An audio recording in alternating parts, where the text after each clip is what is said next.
어렵게 모시고 왔습니다. 우리 헌법학자 김학선 교수님을 큰 박수로 모시겠습니다.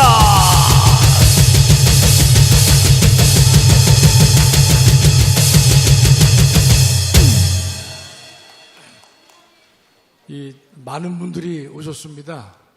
아마 여러분들이 저와 같은 심정일 터인데 분한 마음으로 많이 오신 것 같아요. 너무나 감사드리고요. 지금 이제 우리 충청은 대한민국에서 정치 지형도에서 매우 중요한 것이 아시다시피 이제 영남과 호남으로 나누어져 있기 때문에 우리 충청에 또 대전에 또 세종에 이런 분들이 정말 우리 애국하는데 열심히 적극적으로 해 주셔야만 대한민국을 살릴 수 있다고 믿습니다. 여러분, 제가 오늘 헌재 결정이 휴지인 이유를 말씀드리기 전에 작년 12월 3일 날 비상계엄이 선포됐죠. 그리고 나서 그 주 토요일 날 윤 대통령에 대한 탄핵 소추가 부결됐습니다. 근데 그 다음 주에 다시 회의를 열어서 14일 날 드디어 국민의힘의 배신자들과 합쳐서 대통령의 탄핵 소추가 의결됐습니다. 그래서 대통령의 지지율이 11%까지 떨어진 바가 있습니다. 그때 12월 7일부터 우리 전가훈 목사님이 주도하시는 광화문 운동이 크게 움직이면서 7일, 14일, 21일, 28일 11%로 떨어진 대통령의 지지율을 50%까지 끌어올리게 된 주역은 여러분 다 광화문에 오셨겠지만 광화문 애국 세력들이 그 일을 이뤄낸 것입니다. 그 이후에 1월, 2월, 3월까지는요 상당히 우리가 반등을 해서 이 반국가 세력들의 반란 이 주동을요 우리가 상당히 제압을 할 수가 있었는데 우리 지난 4월 4일 날 정말 우리가 어처구니 없는 헌재 결정을 받아들게 됐는데 여러분과 제가 이 헌재 결정을 도저히 우리는 승복할 수가 없다는 것입니다. 우리가 승복을 무조건 못하는 것이 아니라 논리적으로 분명하게 왜 승복할 수 없는지를 분명히 우리가 확신을 가질 때 우리의 이 운동이 앞으로 더 잘 나갈 수 있다라고 저는 확신하고 있습니다. 그래서 헌재 결정이 휴지인 이유를 제가 가능한 긴 시간 제가 투자하지 않고 한번 말씀을 드려보도록 노력하겠습니다. 다음이요. 먼저 이 비상계엄에 대해서 이 헌재는 어떤 얘기를 하고 있는가 하면 첫째 줄에 보면 비상계엄의 선포는 대통령의 고위권한이다. 그 다음에 이 비상계엄의 선포는 대통령의 정치적 결단이다. 또 통치행위다. 그렇기 때문에 사법부가 적극적으로 나서서 그 위헌 여부를 판단하는 것을 자제해 옳다. 이렇게 이제 헌법 교수들은 말하고 있고 책에다 쓰고 있습니다. 예를 든다면 예전에 노무현 대통령 당시에 노무현 대통령이 이라크 파병을 했거든요. 그랬을 경우에 이라크 파병이 옳은지 그른지에 대해서 헌법재판소의 심사를 받은 적이 있습니다. 그때 헌재는 뭐라 그랬느냐? 대통령의 고도의 정치적 결단에 해당하는 사항이기 때문에 헌법재판소는 그 위헌 여부의 판단을 자제할 것이다. 자제해 옳다. 그런 논리를 핀 바가 있습니다. 이번 경우도 역시 마찬가지가 된 것이죠. 헌법이 허용한 비상계엄을 대통령이 선포했을 때 적극적으로 헌재가 배나라 감나라 해서는 안 된다는 것입니다. 대통령은 우리 전체 국민의 경쟁에 의해서 뽑았기 때문에 대한민국 헌법기관 중에서는 가장 그 민주적 정당성이 최고인 존재인 것입니다. 반면 헌재는 9명의 재판관은요 직접적인 민주적 정당성을 갖고 있지 못하고 간접적으로 일부 정당성을 인정받는 존재에 불과한 것인데 그들이 적극 나서서 전체 국민이 뽑은 대통령의 헌법상의 지위에 대해서 적극적으로 왈가불가하는 것은 옳지 않다고 학자들은 이제 말하고 있는 것이고, 그건 한국과 미국 판례도 그런 입장을 취하고 있습니다. 그러나 이번에 헌재 결정을 보면요, 셋째 줄에 마치 자신들이 대통령인 양 대통령의 지위를 대신해서 대통령의 고유한 판단을 본인들이 대체했다 이 뜻입니다. 그래서 헌법 정신과 정의를 깡그리 무시하는 결정을 내렸기 때문에, 그래서 제가 휴지에 불과하다라고 말씀을 드리는 것입니다. 예, 다음이요. 이게 내가 아침에 없앴는데 또 나오네. 다음이요. 예, 두 번째는요, 그 국가 비상사태에 대해서 헌재는 어떤 말을 하고 있냐면, 행정과 사법 둘째 줄입니다. 행정 및 사법 기능의 수행이 현저히 곤란한 상황이 현실적으로 발생이 된다. 현실적으로는 단어에 여러분이 주목하시면 좋겠어요. 그러면서 이번에 대통령의 비상계엄 선포에 있어서는 국가의 위기 상황이 현실적으로 발생하지 않았다라는 얘기를 하고 있어요. 그러면서 어떤 예를 들고 있느냐. 다음이요. 2025년도 예산안은 국회 예결위를 통과했지만 본회의의 의결은 아직 거치지 않았기 때문에 국가 비상사태의 위험이 현실적으로 발생하지 않았다라는 얘기를 하고 있는 것이에요. 여러분이 도대체 이 말에 동의할 수 있습니까?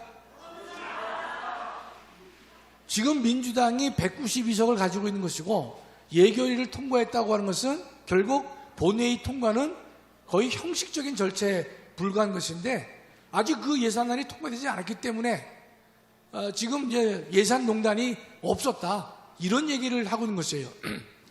이번에 우리가 대통령께서 비상계엄을 선포하셨을 때 세 가지의 요건이 있었죠. 어려운 상황이 국정마비가 있었고, 탄핵을 통해서 국정마비를 했고, 입법 폭주를 했고, 예산농단을 했단 말이죠. 그런데 입법 폭주에 대해서는 그나마 대통령이 가지고 있던 거부권 행사에 의해서 근근히 국정을 유지해 오는 상황에 불과했습니다. 그러나 여러분 잘 아시는 예산농단, 중요 부서의 예산을 다 모두 없애는 그런 일을 했기 때문에 이것은 또 다른 국정마비를 시켰다라고 보는 것이죠. 그렇다면 이런 상황이 되면 헌법 수호와 국가 수호의 헌법적 책임을 가지고 있는 대통령으로서는요, 이 나라를 그냥 그대로 방치해서는 안 될 것이다. 그래서 피를 토하는 심정으로 비상계엄을 선포하는 것이고, 이 모든 것들이 반국가 세력에 의해서 주도가 됐기 때문에 대한민국은 반국가 세력의 척결 없이는 대한민국은 언제 망해도 이상하지 않을 정도라는 말씀을 분명히 하시면서 대한민국을 살리기 위해서 비상계엄을 선포한 것입니다. 그런데 예산농단이 없었다는 헌재의 논리를 우리는 조금도 승복할 수가 없다는 것입니다. 그렇죠? 다음이요. 또 일사부재의 우리는 원칙 위반이라는 말을 하는데 12월 7일 날 탄핵소추가 부결됐습니다. 그 다음 주에 통과가 됐어요. 근데 보통은 일사부재에는요, 이런 겁니다. 한 회기 중에 어떤 안건이 부결되면 그 회기 중에는 안건을 다시 발의하거나 의결하지 말라는 것이거든요. 그건 이제 회의의 속행을 위해서, 진행을 위해서 한 것인데, 이번에 이 탄핵과 관련돼서는요, 일반 의안이 아닙니다. 탄핵 소추를 발의했다고 하는 것은 다른 말로 표현한다면 대통령의 파면을 하자라고 안건을 낸 것이에요. 그렇죠? 다음이요. 그렇기 때문에 파면하자라고 요구를 했는데 국회에서 12월 7일 날 부결됐다고 한다면 새로운 파면 사유가 발생하지 않는 한 동일한 이유로 파면을 하겠다라는 소추를 해서는 안 된다 이 뜻입니다. 맞죠? 그러나 그 당시 이재명이는 뭔가면 매주 탄핵하겠다, 탄핵 소추하겠다, 될 때까지 하겠다라고 하면서 일사부재의가 갖고 있는 헌법 정신을 근본적으로 차버렸다 이 뜻입니다. 그 다음에 여러분 또 통탄할 일이 뭐냐? 국회에서 탄핵 소추를 의결할 때는 내란죄가 한 80%를 차지했습니다. 그러나 정작 헌법재판소에다가 헌법 심판을 청구할 때는 내란죄를 뺐다 이 뜻입니다. 여러분 아시다시피 내란이라는 것은요, 대한민국 역사에서 발생하지 않는 사건 중에 하나입니다.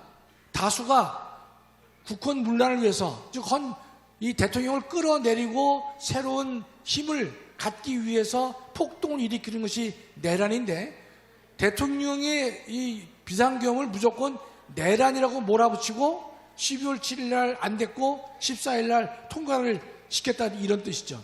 그랬는데 정작 그 중요한 비중의 내란 혐의를 헌법재판소에 청구할 때는 뺐다 이 뜻입니다. 이 말은요, 세 줄에 보면 동일성을 인정할 수 없기 때문에 그런 요건에 해당하지 않아서 각하시키거나 아니면 그 안건을 다시 국회로 돌려보내서 국회로 하여금 내란죄를 빼고 다시 한번 탄핵수주 의결을 받아보게 하는 것이 법상식적으로 순리다 이 뜻이죠. 그렇죠? 그랬는데 다음이요.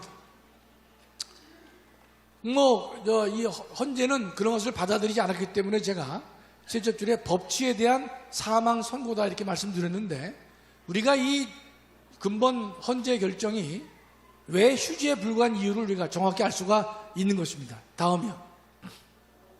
그러면서 어떤 말을 하고 있냐면, 까다롭지만 이렇게 말을 비껴갑니다. 내란죄는 뺐지만 실제로 내란죄를 헌법 위반에 포섭해서 다루겠다 이렇게 얘기를 했거든요. 내란을 뺐지만, 그런 비판을 많이 하니까 내란은 뺐지만 내란 문제를 헌법 위반 문제에 포섭시켜서 넣어서 위헌 여부를 판단해 보겠다라고 말을 하면서, 정작 헌법재판소가 심판할 때는요 5가지 쟁점이 있었거든요. 비상계엄이 위헌인가, 포고용 1호가 위헌인가, 국회의 계엄군 투입이 위헌인가, 정치인 체포가 위헌인가, 중앙선관위의 계엄군 투입이 위헌인가. 비상계엄과 관련돼서만 얘기를 하고 있지, 여기 나와 있는 정작 내란의 문제를 적어도 5가지 쟁점 중에서 2개나 3개는 다루어야 되는데 전혀 다루지 않고 있다는 뜻입니다. 말장난에 불과한 일을 헌재가 대국민 사기를 하고 있다 이런 뜻입니다. 다음이요. 네. 또 비상계엄에 있어서 절차와 방법을 어겼다 이런 얘기를 이제 하고 있어요. 그러면서 이 구성원들에게 말할 기회를 주지도 않았고 제대로 국무회의가 열리지 않았다. 또 부서도 없었다. 국회에 대한 통지 의무를 위반했다라고 이제 말을 하고 있는데, 이것도 정말 우리가 어처구니가 없는 것이에요. 다음이요. 국무회의 심의를 거쳤거든요. 심의를.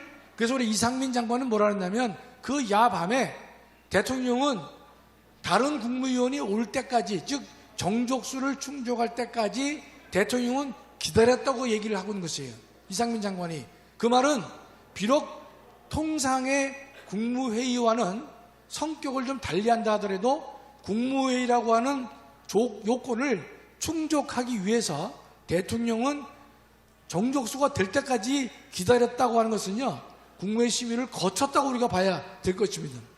또 헌재는 다른 국무위원들에게 말할 기회를 안 줬다고 그랬는데, 여러분 다 기억하시겠지만 많은 국무위원들이 뭐라고 얘기를 했느냐, 나는 그 당시에 비상계엄을 반대했다는 말을 다 하고 있는 것이죠. 그러면 충분한 진술의 기회를 주었다라고 봐야 옳은 것이죠. 그 다음에 국회에 대해서 통지하도록 되어 있는데 통지를 대통령이 안 했습니다. 그러나 이거는 우리가 위헌 위법으로 볼 여지가 없는 것이, 당일 10시 반에 대통령께서 전 국민을 상대로 내가 지금부터 비상계엄을 선포한다라고 하면서 비상계엄을 선포했기 때문에 그 순간 모든 국민도 알았고 언론기관도 알았고 국회의원도 알았기 때문에 굳이 불필요하게 국회에 통지를 할 이유가 없지 않았는가라고 판단을 해야 옳은 것인데, 통지 의무를 위반했다 이렇게 이제 헌재는 말하고 있는 것입니다.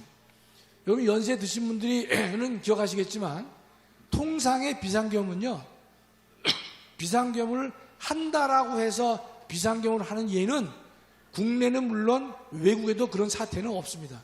눈 떠보니까 군인이 다 나와 있고 탱크가 나와 있고 주요 헌법기관과 언론기관을 군이 장악한 것을 우리가 사후에 알게 되는 게 통상의 비상계엄인데 대통령께서는 10월 10시 반에 하겠다라고 하셨단 말이죠. 그래서 이번에 계엄은요 소위 연성계엄이다 이런 말을 쓴 것이고 국민들 전체에는 계몽령이라고 이제 회자가 되고 있는 것이죠. 지금도 합참에는요 계엄과가 있습니다. 현재 합참에 계엄과가 있어요. 거기에 매뉴얼을 보면 비상계엄이 선포할 때는요 군인을 7만에서 10만을 투입한다고 되어 있습니다. 이거 제가 그냥 쓴 거 아니에요. 제가 논문으로 쓴 내용을 제가 말씀드리기 때문에 매우 정확한 것입니다. 지금의 매뉴얼을 보면 비상계엄은 7만에서 10만의 군인을 투입한다고 되어 있는 것이에요. 근데 이번에 투입된 군인은 어떻습니까? 총 600명도 안 되는 거죠. 국회도 300명이 안 되고 선관에도 300명이 안 되고 또 국회 본회의장에 들어간 사람은 15명에 불과한 것입니다. 따라서 이것을 우리가 통상의 비상계엄으로 볼 수 없는 이유가 여러 가지가 있지만 투입된 군인의 숫자만 봐도 지금의 매뉴얼에 비하면 턱없이 부족한 것이다. 이걸 알 수가 있는 것입니다. 다음이요. 고맙습니다.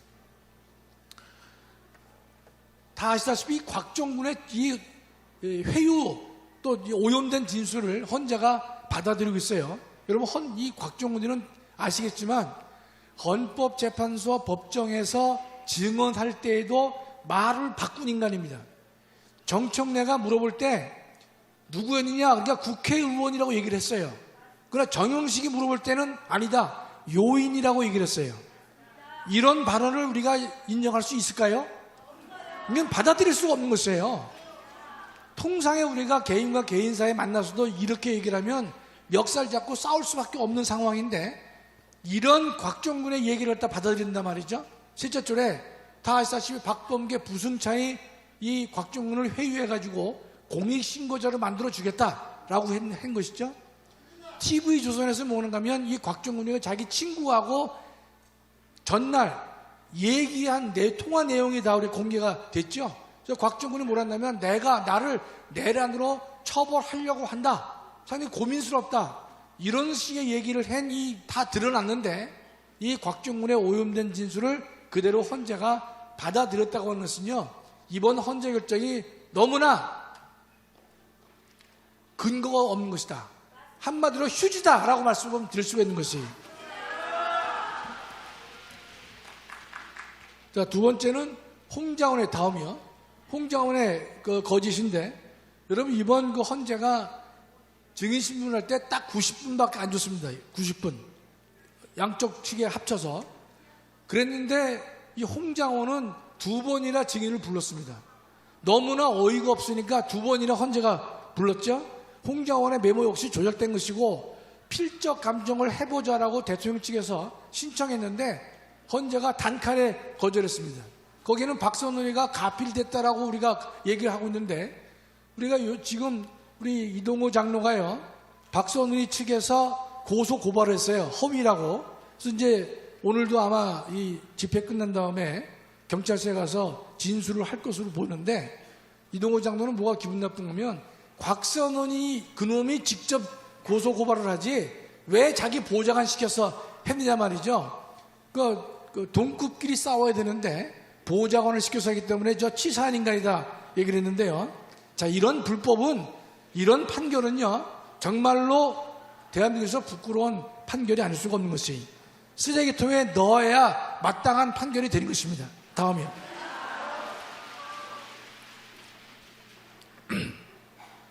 이 전문 법칙이라고 하는 것이 이제 좀 까다로운 얘기인데요. 이런 겁니다. 법정에서는요, 남에게 들은 얘기는 증거로 삼을 수가 없어요.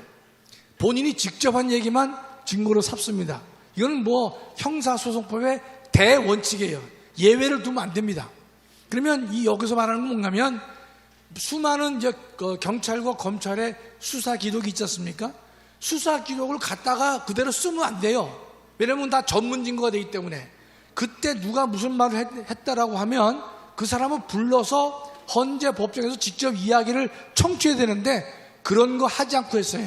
하다 보니까 이미선, 김용들이 뭐라 그러느냐, 탄핵 심판에서는 전문 법칙을 완화해서 할 수 있다. 이게 할 수 없는 건데 불가피하다고 해서 완화시켜서 한다고 돼 있어요. 그러나 더 복창 터지는 게 저 김복총 조한창인데, 탄핵 심판 절차에서 앞으로는 전문 법칙을 보다 엄격하게 적용할 필요가 있다. 이 말은 뭔가면 지금 전문 법칙을 쓰는 것이 옳다는 거예요, 틀리다는 거예요? 잘못됐다는 것이죠. 잘못됐는데 앞으로는 그렇게 해서는 안 된다, 이런 소리를 이제 하고 있는 것이에요. 말을 하지 말지 염장 지르는 얘기를 저 소위 자유우파의 재판관들이 하고 있기 때문에 더 우리는 속상한 것입니다. 다음이요. 그래서 제가 이렇게 표현한 거예요. 오늘은 위법이 아닌 것으로 보자. 그러나 앞으로는 위법한 일을 해서는 안 된다. 이런 헌재 결정이 있어서는 도저히 안 되는 것입니다.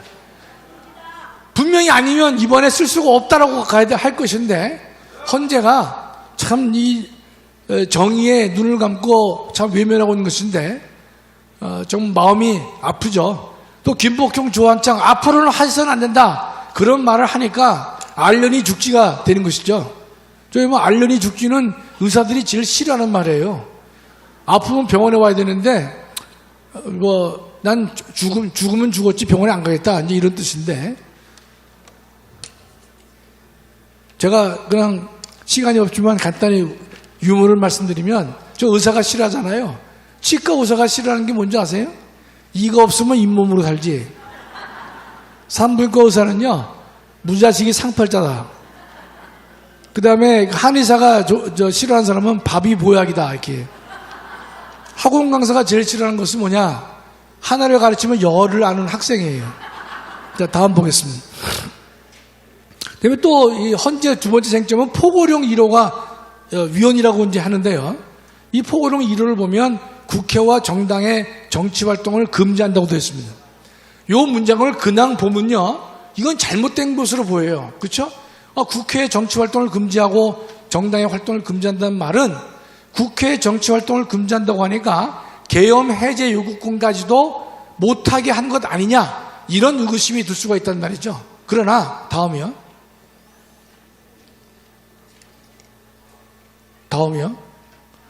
이 규정과 똑같은 내용에 대해서 대법원 판례가 있습니다. 대법원 판례가 81도 304인데 여러분, 우리 젊은 친구들 혹시나 이거 어렵지 않으니까요, 인터넷에 한번 쳐봐요. 81도 304 딱 치면 이 판례가 나오는데, 판례가 길지도 않습니다. 요지 2개, 그다음에 해설 2개가 나오거든요. 이 헌재 대법원 판례를 보면 이렇게 얘기를 합니다. 포고령 1호에 국회나 정당의 정치활동을 전면 금지하는 것은 그 자체, 첫째 줄, 국회의 계엄 해제 요구권을 침해한 것이 아니다, 이렇게 말하고 있고, 두 번째, 그 자체로도 위헌이 아니다. 이건 계엄법 13조 또는 계엄법 9조의 내용을 그대로 반영한 것이 불구하기 때문에 이 자체로도 위헌이 아니다라고 대법원이 이 판결을 내린 게 있습니다. 이 대법원 판결을 헌재는 어떻습니까? 걷어차고 뭉개버렸다, 이 뜻입니다. 다음이요. 또 세 번째, 부정선거 의혹에 대해서 이번 대통령은 계엄 선포에 가장 중요한 이유 중에 몇 가지 이유가 있었지만 그중 가장 중요한 이유 중에 하나가 부정선거에 의혹이 강하게 있다는 것입니다. 그래서 국회보다 더 많은 계엄군을 중앙선거원에 투입해서 뭔가 서버도 좀 한번 보고 이런 등등을 해보려고 했던 것입니다. 그랬는데 헌재는 뭐라 그러냐, 부정선거에 의혹이 있다는 이유만 가지고 하는 것은 국가의 비상사태가 현실적으로 발생한 것이 아니다 라고 해서 이것도 한 단칼에 잘라버립니다. 다음이요. 그래서 대통령 측에서는 뭘 주장했냐면요, 그러면 다른 건 몰라도 실제 지금 투표지가 남아있으니까 투표지를 세보고, 그다음에 투표자 명부의 숫자를 세서 숫자가 뭐가 많은지, 일치하는지 다른지 그것만이라도 우리가 조사를 한번 해보자라고 했지만 헌재는 단칼에 그다음에 비용도 뭐 몇십억밖에 안 들기 때문에 이것마저도 헌재가 거절을 했다는 것입니다. 우리가 부정선거에 대해서는요 정말 명백한 증거, 정말 이거는 뭐 다툴 수 없는 그런 증거가 결정적인 게 아직 안 나왔지만, 그러나 각종의 투표용지라든지 등등 많은 경우를 보면 이 부정선거의 의혹이 없다라고 볼 수 없을 거란 말이죠. 그 다음에 대통령께서도 이 국정원이 중앙선관위의 서버를 해킹을 7번 했는데 6번이 뚫렸고, 그 중에는 투표 결과도 바꿀 수 있다는 것이 가능하다, 그거를 얘기를 하고 있으니까 이 부정선거 의혹을 갖다가 분명히 좀 밝힐 필요가 있다라고 해서 한 것인데, 헌재는 뭐 이거 갖다가 무조건 받아들이지 않았습니다. 다음이요. 그 다음에 중앙선관위에 대해서는요 영장 없이 압수수색한 것이 영장주의 위반이라고 그랬는데, 다음이요. 저건 도저히 받아들일 수 없는 것이, 우리 헌법 77조를 보면요 비상금이 선포된 때는 영장에 대해서 특별한 조치할 수 있다고 되어 있습니다. 우리 헌법에 지금 써 있어요. 70조 3항입니다. 그런데 여기서 영장에 대한 특별한 조치는 뭐냐? 그것은 영장 없이도 체포, 구속, 압수수색 할 수 있다는 의미거든요. 그거는 모든 헌법 교수들이 책에다가, 저도 마찬가지고 다 이미 기술을 한 바가 있고, 그 밑에 헌법위원회 판결은 뭔가면 1953년에 헌법위원회가 이 조문에 대해서 해석을 결정을 내린 게 있습니다.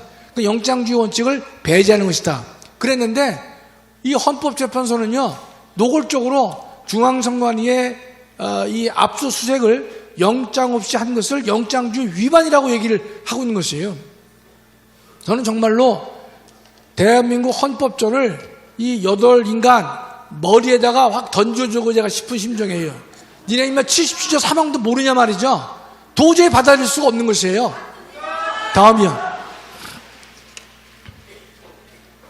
그다음에 아시다시피 이 정치인에 대해서 동향 파악을 위한 위치 확인을 부탁한 것을 위치 추적으로 날조하고, 대통령은 체포의 채자도 꺼내지 않았다는데, 대통령의 주장은 진술은 발로 걷어차고 정청래 허위 규정을 마치 사실인 양 받아들였기 때문에 우리는 이 헌재 결정을 받아들일 수가 없다는 것입니다. 다음이요. 그러면서 또 한술 더 뜨는 게, 아니 지금 야당이 국정 마비를 시키고 입법 폭주를 하고 예산 농단을 한 거에 있어서 거기에는 그런 것이 있다 하더라도 정상적으로 평상적인 방법으로 제도적, 법적 그런 수단을 통해서 대처를 해야 되는 것이지, 왜 비상경 같은 긴급권을 행사했느냐, 이렇게 얘기를 하고 있는 것이에요. 다음이요. 자, 그러면 지금 현행 헌법하에서 지금 민주당이 민주주의 원리 자체를 부정하고 있거든요. 다수의 힘으로 무엇이든지 밀어붙이는 야당의 폭주에 대해서 대통령이 저항할 수 있는 방법이 단 한 개라도 있으면, 문영배 나한테 얘기 좀 해보라는 뜻이에요. 없어요. 지금 국회 해산 제도가 없거든요. 국회 해산을 못 시킵니다 말이죠. 기껏 할 수 있는 것이 소극적인 법률안 거부권밖에 없어요. 예산농단 국정 마비에 대해서는 전혀 속수무책이 되고 있는 것이 지금의 헌정 질서가 된단 말이죠. 그럼에도 불구하고 뭐 대처할 수 있는 방법이 있는데 왜 그 방법을 안 썼느냐라고 얘기를 하고 있는데, 실제로 대처하는 방법이 전혀 없다는 뜻입니다. 다음이요.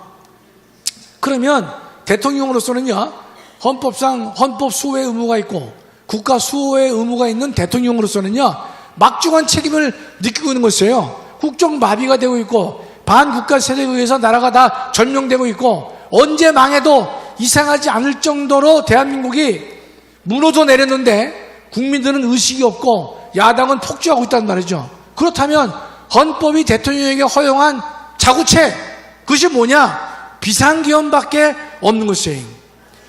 그래서 내린 비상계엄을 갖다가 파면을 시킬 만큼 중대한 위헌이라고 헌재가 판단하고 있다면, 그건 도저히 우리가 헌법에 대통령의 비상계엄을 인정한 이유가 전혀 없게 되는 것이다, 이 뜻입니다. 다음이요. 그럼 결국 헌법재판소 이번 결정을 왜 휴지가 되느냐? 이재명이가 읽어준 내용을 그대로 받아 적은 것에 불과해요. 양심을 저버린 8명의 죄인은요, 영원히 기억될 것이라고 좀 봅니다. 제가 어제도 참 속이 너무 쓰라린 것이, 지금 2명의 헌재재판관을 한덕수 권한대행이 지명했죠. 지명한 것에 대해서 헌재가 뭐 평일을 열더니만 그 가처분을 인용했어요. 문영배가 내일 나가는가요? 내일 나가죠, 이놈이. 내일 나가는데 그 전에 가처분을 인용하고 갔어요. 그럼 여기서 여러분, 이건 어려운 내용을 제가 말씀드릴 수는 없는데, 이건 뭔가면 어떤 변호사 한 놈이 한독수가 2명의 재판관을 지명한 것이 자신의 재판받을 권리를 침해했다라는 이유를 가지고 헌법소를 낸 거예요. 말도 안 되는 접근입니다. 제가 대한민국에서 헌법소원으로서는 대한민국에서 제가 1호 박사입니다. 제 입장에서 봤을 때는 그것은 소송 요건이 안 되고, 일개 변호사가 한독수가 재판관 2명을 지명한 것이 자기의 무슨 재판 청구권을 침해했습니까? 말도 안 되는 거거든요. 그 헌재는 갖다가 요건이 아니다, 각하를 시켜야 되는데, 그걸 내버려 두고 가처분을 이용해가지고 차기 대통령에게 임명할 수 있는 기회를 준 거, 거기에 이 자유우파라는 재판관 이놈들이 전원 다 찬성을 했다는 뜻이에요. 정말 가슴을 치지 않을 수가 없는 일이에요. 그래서 요새는 그러니까 그거 안 하면 도저히 이 세상을 살 수가 없다는 뜻이에요. 총알 택시 타면 우리 기도를 많이 하죠. 전달이 안 된 것 같아요. 뭐 괜찮아요. 지금 세상은 보니까 우리가 주님의 말씀과 찬양과 기도 없이는 우리가 하루하루를 살아갈 수 없을 정도의 헌정질서가 파괴됐다는 뜻입니다. 자, 마지막입니다. 다음이요. 여러분, 작년 12월 달에 대한민국에서 이 저항권을 행사하신 분이 2분이 있는데, 한 분은 우리 전광훈 목사님이시고 또 한 사람은 윤석열 대통령입니다. 여기서 윤석열 대통령의 계엄을 왜 저항권이라 그러느냐, 이런 겁니다. 저항권은 넓게 보면 국민 저항권이 가장 기본이에요. 헌정질서가 무너져서 지금의 체제로서는 그 나라의 질서를 유지할 수 없을 때에는 최후의 보루로서 국민들이 일어나서 국가 권력에 싸울 수밖에 없다, 저항할 수밖에 없다. 이게 진정한 국민 저항권이거든요. 그래서 목사님께서는 그 국민 저항권을 행사하셨고 지금도 하고 계시고 앞으로도 하자라고 말씀을 하고 계시는 거죠. 그런데 윤석열 대통령의 이 비상계엄은요, 일종의 그것도 저항권입니다. 왜냐? 일반 저항권은 국민을 지키기 위한 저항인데, 윤석열 대통령의 비상계엄은 누구를 지키는 것이냐?